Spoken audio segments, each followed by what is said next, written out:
Hey everybody, this is Bryant at a friend's house. Happened to see it. It's a heat pump. I'm gonna have to get a defrost.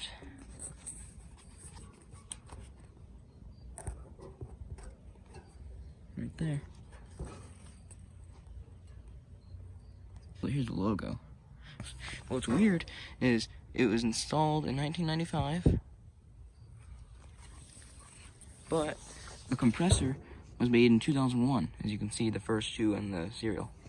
This is actually a technician's house, so he probably had it at the time and switched out the compressor and installed it. This neighborhood was built in 2001, so makes kind of like it was installed in 2001, refurbished in 2001 or something.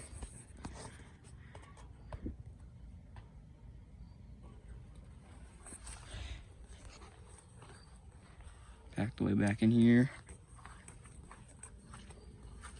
Probably gonna come down here next time. Probably have to contact the guy and tell him to let me know next time he has the heat on, and I'll be on my way.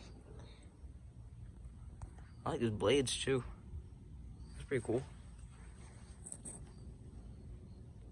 GE motor. All right. Guess that's it.